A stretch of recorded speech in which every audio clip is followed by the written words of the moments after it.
Roads out there may still be a little damp because we haven't had enough sunshine or really a chance for any of the evaporation to really happen. Now, of course, the showers are also still falling out there in a few spots, mostly east of Interstate 75, and they're very light, very isolated. So don't expect much out of them. This is kind of just because of the low-lying cloud coverage that we have around the area. If you've walked outside, you can see it and you can feel it, that's for sure. It is certainly a very saturated morning. Right there near Menifee County, kind of making its way into Morgan, there is a little bit of a light shower there showing up on the max track, and kind of hanging around Manchester and London. A few little showers that are barely moving because there's not enough wind to really push them out of here.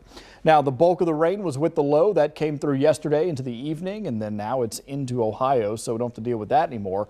But the cold front with the next storm system is what we are going to be paying attention to, because it will bring the next best chance for rain mostly throughout the day tomorrow. Today, mostly to our west, though, so we will have at least a chance for some of those showers to make their way into the area mostly this evening. But the bulk of the rain still stays out of our area, at least until tomorrow when the low slides through, the cold front with it, and that's going to bring in that next best chance for rain. So following it out throughout the day tomorrow. A lot of cloud coverage throughout the day today. There will be a small break for some sunshine before we get those showers moving in later on this evening. Throughout the day tomorrow, the cold front slides through, doing its job. It's a stronger cold front, so we will get a cooler forecast after it moves through. We'll also get some drier air working in, so it'll feel better for a few days, at least until this high pressure slides east of us and we get that wind back out of the south. And that's what's going to be here for the weekend upcoming. So cloud coverage overhead, staying pretty thick, at least until we get into the early afternoon. Then enough mixing in the atmosphere will happen, so we will see a little sunshine. Notice that those showers are starting to get pretty close.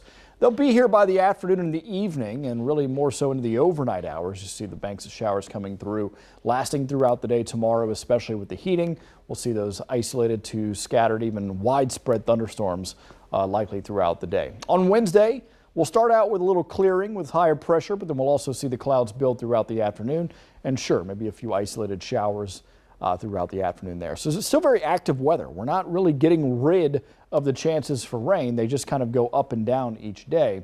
Rain chances, as far as future rainfall amounts, a few tenths of an inch to maybe about a half of an inch, or maybe if you're caught under one of those complexes of showers and storms, maybe about an inch of rainfall coming up throughout the next 48 hours. So we need it. We need the rain. We don't want the strong winds that come with it, of course, but of course the rain could really help, since we're in a deficit by about an inch of rainfall for this time of this month. Now, as far as what we have for the 8-day forecast, feeling good after we get rid of the rain on Thursday.